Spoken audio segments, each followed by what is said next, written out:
इस वीडियो में आप सभी विद्यार्थियों का फिर से स्वागत है। आज हम लोग सीखने वाले हैं गणित का एक बहुत ही इंपॉर्टेंट चैप्टर और नाम है निर्देशांक ज्यामिति यानी कोऑर्डिनेट ज्योमेट्री, जो हम लोगों को कक्षा 9th और 10th में पढ़ना होता है। तो देखते हैं कि आज के वीडियो में हम लोग क्या क्या सीखेंगे।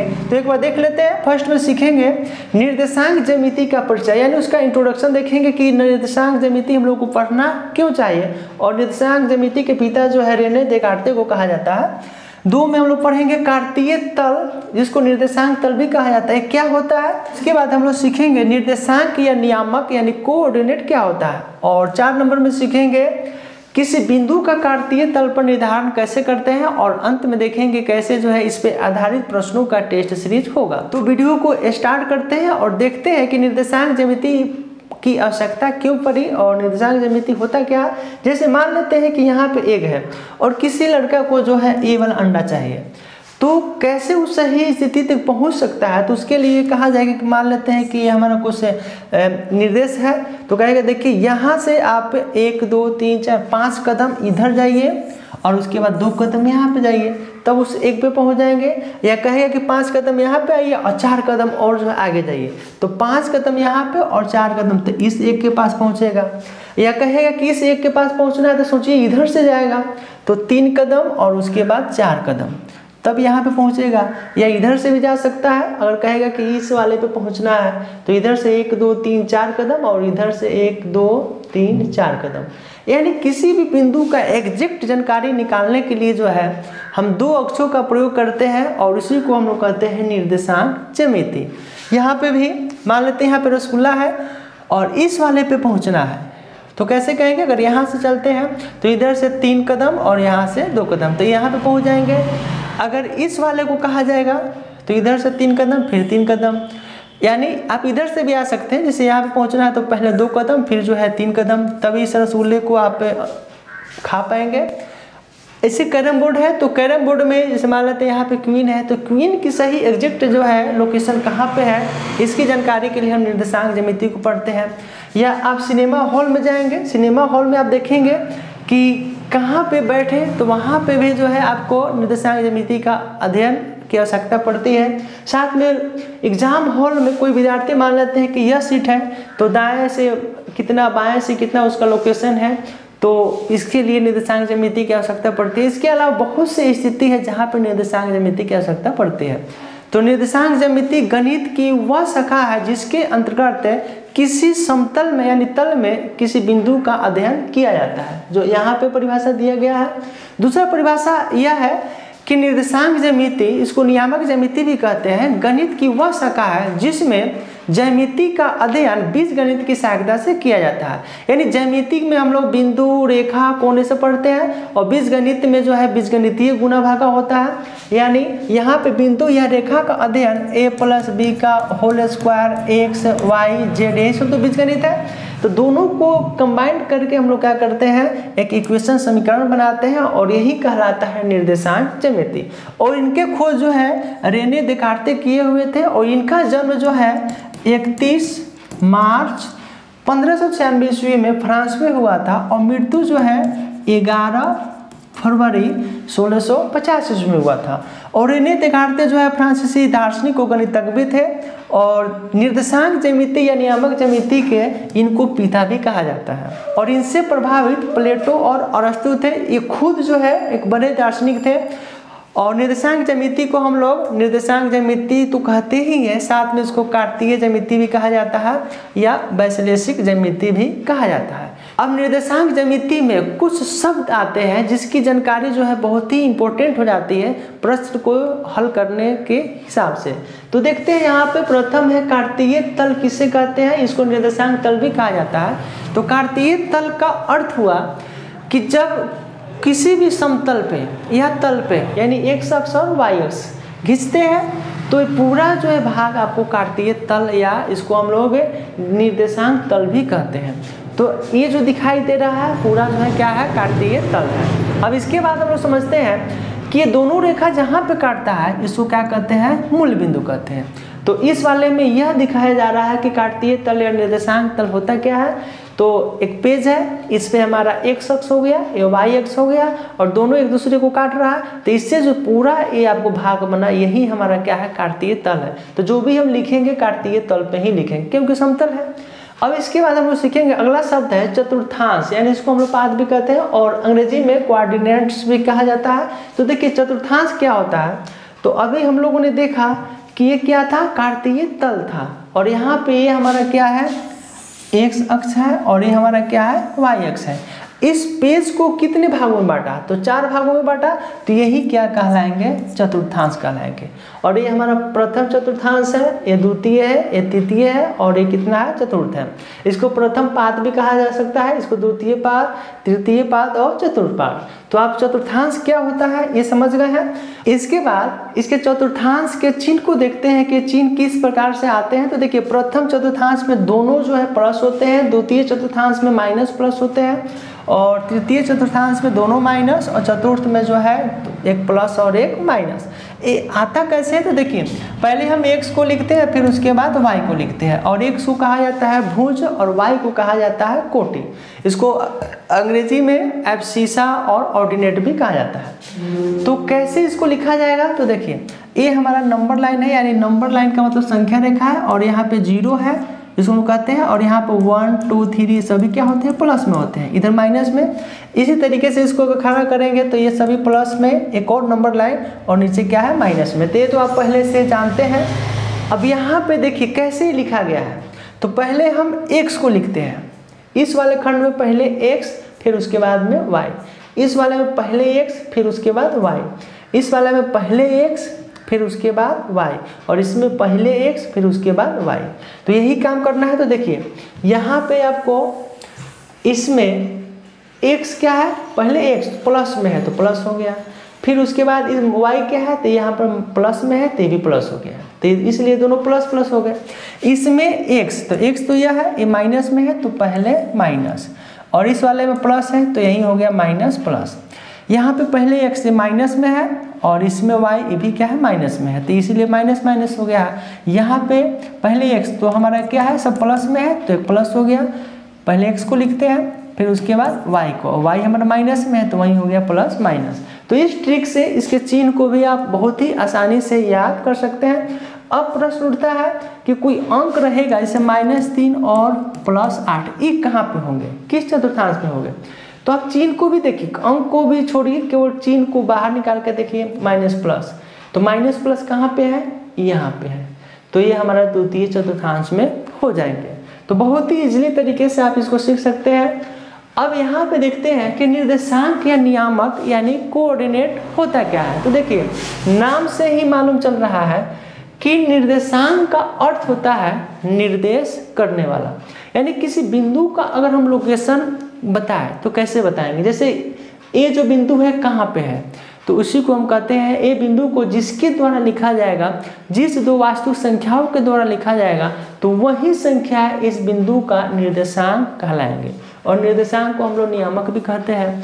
जैसे परिभाषा में देख सकते हैं, निर्देशांक ज्यामिति में एक समतल के किसी बिंदु को दो स्वतंत्र वास्तविक संख्या, यानी वास्तविक संख्या का मतलब रियल नंबर से दर्शाई जाए तो दोनों संख्याएं उस बिंदु के निर्देशांक या नियामक कहलाते हैं। और ये हमेशा होंगे नियामक तो जोड़े में होंगे। जैसे इसके नियामक क्या होगा, यानी निर्देशांक क्या होगा, तो एक पहले हम x को लिखेंगे, यानी यहाँ पे पहले भुज को और फिर उसके बाद तब जो है कोटि को लिखेंगे। तो x हमारा कहलाता है भुज और y कहलाता है कोटि। याद करने का तरीका देखिए, पहले हम भुजा भूजते हैं, खा लेते हैं, जो बढ़ता है उसको कोटि में रख देते हैं। तो पहले क्या होगा भुज, उसके बाद कोटि। तो भुज यहाँ पे ये हमारा x अक्ष है और इसी को हम क्या कहते हैं, भुज एब्सिसा कहा जाता है, और y जो है अक्ष है इसको क्या कहते हैं, कोटि कहते हैं। तो देखते हैं कैसे इसको निर्धारित करेंगे। तो यहाँ पे a आ गया, तो a के नीचे कितना है, x अक्ष की तरफ 5 है, तो यहाँ पे हो जाएंगे आपको 5, और इधर y की तरफ कितना है, 7 है, तो यही हो जाएंगे आपको 7। तो इस बिंदु के निर्देशांक हो जाएंगे a के 5 और 7।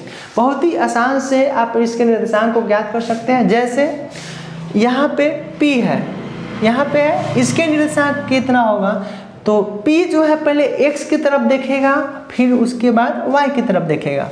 तो x की तरफ कितना है, -5 है, तो इसके निर्देशांक पहले x और y होते हैं, तो पहले हो जाएंगे -5 और उसके बाद इधर कितना है 6 है, तो यहाँ पे हो जाएंगे 6। तो इसके निर्देशांक हो जाएंगे कितना, -5 और 6। और इसमें आपको -5 क्या हो गया, भुज हो गया, क्योंकि x को भुज कहते हैं, और इस वाले को क्या हो जाएगा, ये हमारा कोटि हो जाएगा। तो बहुत आसान है। इसके बाद देखते हैं q का निर्देशांक क्या होगा, नियामक। तो x यहाँ पे कितना है, -6 है, और इधर कितना है, -5 है, तो ये हमारा -5 हो गया। अगर इसको पहले लिखते हैं तो वो हमारा क्या हो जाएगा, गलत हो जाएगा। अगर इसी को -5 और -6 लिखें तो ये कौन सा बिंदु होगा, तो पहले x और उसके बाद y। तो -5 यहाँ पे है तो यही रेखा आएगा, और -6 यहाँ पे है, तो कुछ ये वाला जो हो जाएगा, जो इस वाले का निर्देशांक होगा। तो यहाँ पे जो भी आया था उसको नोट कर देते हैं। a का मान है हमको 5 और 7, तो यहाँ पे 5 और 7 नोट हो जाएगा। p का कितना आया, -5 और 6 आ गया, और q का कितना आया, -6 और -5 आ गया। तो ये इसके निर्देशांक है। तो यहाँ पे अगर पूछा जाएगा कि q के भुज कितना है, तो हम कहेंगे -6। q के कोटि कितना है, तो हम कहेंगे -5। तो आशा करते हैं कि यह टॉपिक आपको समझ में आ गया होगा। तो फिर से इसको देखते हैं, क्योंकि निर्देशांक जब आपको निकालने आ जाएगा, सही लोकेशन पे पहुंच जाएंगे, तो बाकी के जो प्रश्न है आप उसको आसानी से सॉल्व कर सकते हैं। तो आप बता सकते हैं a के निर्देशांक कितने होंगे, तो ये आपको जो है इसके नीचे 5 है, पहले हम x को लिखते हैं, फिर उसके बाद y को लिखते हैं, तो इसके नीचे 5 हो जाएगा, और इधर कितना है, 7 है, तो ये हमारा 7 हो जाएगा। b के निर्देशांक कितना होगा, तो पहले हम क्या करेंगे, x की तरफ बढ़ेंगे, तो x हमारा कितना है, 3 है, और y कितना है, 1 है, तो ये इसके निर्देशांक हो जाएंगे। e के निर्देशांक कितना होंगे, तो पहले x की तरफ, तो x हमारा कितना है, 6 है, तो 6 हो जाएंगे, y कितना है, -6 है, तो ये हमारा e के निर्देशांक हो गया। इस तरीके से c का निर्देशांक, तो इसके नीचे आपको -2 है, और इधर कितना है, 7 है, तो ये c के निर्देशांक हो गए।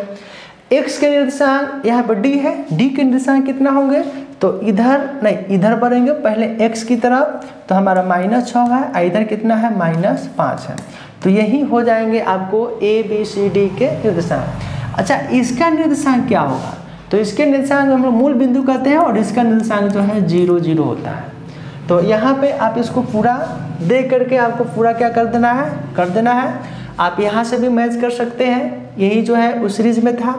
एक और प्रश्न जो है आपके सामने यहाँ पे आया, आप उसको देखिए। अब इसके निर्देशांक कैसे निकालेंगे, जो यहाँ पे टिपिकल है, और यहीं पे बच्चे क्या करते हैं, गलती कर बैठते हैं। तो देखिए एस के निर्देशांक तो आप निकाल सकते हैं, पी के भी निकाल सकते हैं। क्या इसके निर्देशांक निकलेंगे जो रेखा पे ही है, तो उसको समझते हैं कि कैसे निकलेगा। तो पहले एस को देख लेते हैं। तो एस पे एक्स की तरफ ये हमारा 7 हो जाएगा, और इधर कितना है, ए लाइन कितना है, -5 है, तो ये हो जाएगा हमको -5। ये हमारा हो गया एस के निर्देशांक। पहले हम लोग भुज को लिखते हैं, फिर उसके बाद कोटि को लिखते हैं। पी के निर्देशांक, तो पी के निर्देशांक आपको हो जाएंगे, पहले हम x को लिखेंगे और फिर उसके बाद y को लिखेंगे। तो p ऊपर कितना है, -5 है, तो -5 हो गया। उसके बाद हमारा y कितना है, तो ये भी -5 पे है, तो p के निर्देशांक हो गया -5 और -5। अब इसके बाद हम लोग देखते हैं जो रेखा इस x अक्ष पे है या y अक्ष पे, उसके निर्देशांक कितना होंगे। तो देखिए इसके निर्देशांक क्या बता सकते हैं, तो चलिए देखते हैं। यहाँ पे x है, ये हमारा क्या है, x अक्ष है, और इधर x डैश, फिर उसके बाद ऊपर वाला y है और नीचे है y डैश। अब यहाँ पे देखना है कि ये रेखा जो है x पे है, किस पे है, x पे है, और x का मान कितना है, 6 है। y पे तो है नहीं, इसका मतलब y पे कितना है, नहीं है, तो 0 हो गया। अब इसी को लिख दीजिए x और y, तो ये हो गया 6 और ये हो गया y का मान 0। तो यही इसके निर्देशांक हो जाएंगे 6 और 0। इसमें करना क्या है कि x y में जो रेखा पे x हो या y हो उसको तो हो ही जाएगा, बाकी जो नहीं बचेगा उसको y हम या x के बदले में 0 लिखेंगे। जैसे यहाँ पे देखिए ये रेखा किस पे है, एक्स अक्ष पे है, ये किस पे है, एक्स अक्ष पे है, किस पे है, एक्स अक्ष पे है। और एक्स अक्ष पे है तो कितना मान है, -4। वाई पे नहीं है, ना ऊपर है ना नीचे है, तो यहाँ पे y कितना हो जाएगा, 0 हो जाएगा। तो यहीं पहले इसके निर्देशांक एक्स वाई हम लोग लिखते हैं और x का मान -4 और y का मान कितना हो जाएगा, 0 हो जाएगा। q के निर्देशांक बता सकते हैं, तो देखिए x पे है, ये नहीं है, x पे ये हमारा रेखा नहीं है, तो x पे नहीं तो 0 हो जाएगा। और किस पे है, y पे है, और y का मान कितना है, 3 है, तो हम 3 लिख सकते हैं। यहाँ पहले y को ही लिख दीजिए। देखिए y पे है कितना है, 3 है, तो x पे नहीं है, तो ये हमारा x क्या हो जाएगा, 0। लेकिन लिखते हैं पहले x और उसके बाद y, तो यहाँ पे हो जाएंगे 0 और 3, तो इसके निर्देशांक हो जाएंगे 0 और कितना, 3। इस वाले के निर्देशांक 0 और 3।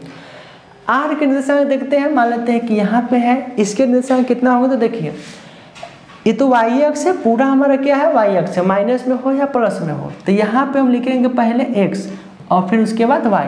लेकिन y अक्ष पे है तो y का मान कितना है, -6 है, x पे तो नहीं है, तो x बराबर 0। तो इसके निर्देशांक लिखेंगे पहले x और उसके बाद y, तो x हो जाएगा हमारा 0 और y हो जाएगा -6, तो ये इसके निर्देशांक हो गए। तो बहुत आसान तरीके से रेखा पे जो उपस्थित होता है उसके निर्देशांक आप लिख सकते हैं। और जब ये निर्देशांक लिख सकते हैं तो इसी का अपोजिट जब कोई पॉइंट देगा इस प्रकार का, तो कहेगा ये जो है निर्देशांक कार्तीय तल पे कहाँ पे होगा, यानी 0 -4, तो ये हो गया x और ये हो गया हमारा y। तो x 0 है, इसका मतलब y कितना है, -4, तो y अक्ष पे -4 पे होगा, तो वह कुछ हमको इस तरीके से हो जाएगा। वह मान कहाँ पे आएगा, हमको y बराबर -4 यहाँ पे मिलेगा। तो ये जो बिंदु दिया गया है, यह जो है इस बिंदु के क्या है, निर्देशांक है। तो आशा करते हैं कि निर्देशांक कैसे दिया जाता है आपको समझ में आ गया होगा, और यही चीज़ जो है आपको यहाँ पे फिलअप करना है। तो चलिए यहाँ से आप आंसर को मिलान भी कर सकते हैं। अब इसके बाद आपके लिए टेस्ट प्रश्नों का सीरीज है, तो आप वीडियो को पॉज करके आप उसको हल भी कर सकते हैं। तो लीजिए आपके सामने जो है टेस्ट वाला प्रश्न आ गया। अब आपको क्या करना है कि इसके निर्देशांक आपको निकाल के यहाँ पे क्या करना है, फिलअप करना है, तो हो जाएगा। वीडियो को पॉज करें, आप इसको जो है हल करना है। अब बहुत बेसिक तरीके से यह जो भाग है 9th क्लास का है, लेकिन 10th क्लास के जब गणित पढ़ेंगे तो वहाँ पे जो है आपको बेसिक के रूप में आएगा। वहाँ से जो डिस्टेंस फार्मूला आता है वो आपको एक अलग पढ़ना पड़ेगा, 10th क्लास से स्टार्ट होगा। बाकी नीचे जो है सभी 9th क्लास के ही कोऑर्डिनेट ज्योमेट्री आपको बेसिक के रूप में पढ़ना होगा। तो चलते हैं, आप सॉल्व कर लिए होंगे, देखते हैं इसको कितना आंसर आएगा। आप हमारे साथ इसको सॉल्व कर सकते हैं। तो देखते हैं इसके निर्देशांक नीचे है कितना, पहले हम x लिखेंगे उसके बाद y। x कितना है, 8 है, 8 हो गया। y कितना है, इधर 6 है, तो 6 हो गया। तो p में लिखा जाएगा 8 और 6। फिर उसके बाद यहाँ पे हम लोग देखते हैं q के निर्देशांक, तो q के ऊपरी x है हमारा, पहले x लिखते हैं फिर उसके बाद y, तो x हो जाएंगे आपको 4 और इधर y हो जाएंगे आपको -5। निर्देशांक हो जाएंगे आपको 4 और -5, किसके, q के, तो 4 और -5। देखिए ये हमारा कलर को हम चेंज कर देते हैं, 4 और -5। इसके बाद v को देख लेते हैं, इसके निर्देशांक कितना होगा, तो अभी बताया है कि x और y, और मान कितना है, -6, तो -6 y के सामने लिख देंगे, x पे तो है नहीं, तो x हमारा क्या हो जाएगा, 0। यानी एक आता है एक प्रश्न है y अक्ष का समीकरण बताया, तो यहाँ पे x बराबर 0 और x अक्ष का समीकरण क्या होता है, y बराबर 0। यानी इस अक्ष पे y बराबर 0 होगा और इस अक्ष पे जो है x बराबर 0 होगा, हर हाल में होगा। इसके बाद r का जो है निर्देशांक आप मालूम कर सकते हैं, तो इसके नीचे -3 है और इसके सामने 4 है। t का निर्देशांक x पे तो है नहीं, तो यहाँ पे x का मान 0 हो जाएगा और y कितना है, 8 है, तो 8 हो जाएंगे। ये t के निर्देशांक हो जाएंगे। u के निर्देशांक कितना होंगे, तो -7 और उसके बाद x पे है -7, उसके बाद क्या हो जाएगा, 0। यानी पहले x उसके बाद y, x अक्ष पे ही है और x का मान -7 हो गया, y पे तो है नहीं 0। थोड़ा सा ऊपर नीचे, जैसे मान लेते हैं यहाँ पे है, तो x अक्ष पे नहीं है, y अक्ष पे नहीं, लेकिन इधर जो है कितना है, -5 और इधर कितना है हमारा, -1 है, तो ये इसका निर्देशांक हो जाएगा। तो आप इजीली सभी का जो है निर्देशांक आप निकालना जान गए होंगे। आप यहाँ से भी इसको मैच कर सकते हैं। तो आशा करते हैं कि यह वीडियो आपको जो है समझ में आया होगा। इसके बाद वाले वीडियो में हम लोग देखेंगे कि कैसे जब बिंदु के निर्देशांक दिए रहेंगे तो कार्तीय तल में उस बिंदु को लोकेट कैसे करेंगे, उसको दर्शाएंगे कैसे, ये वाला भाग सीखेंगे। तो वीडियो पे अंत तक बने रहने के लिए धन्यवाद। और इसी तरीके से आप गणित को बेसिक से सीख सकते हैं। और गणित बहुत ही आसान सब्जेक्ट है। जब आप उसको खेल के माध्यम से समझते हैं, कॉन्सेप्ट के माध्यम से समझते हैं, तो गणित आपको बहुत ही इजीली लगेगा।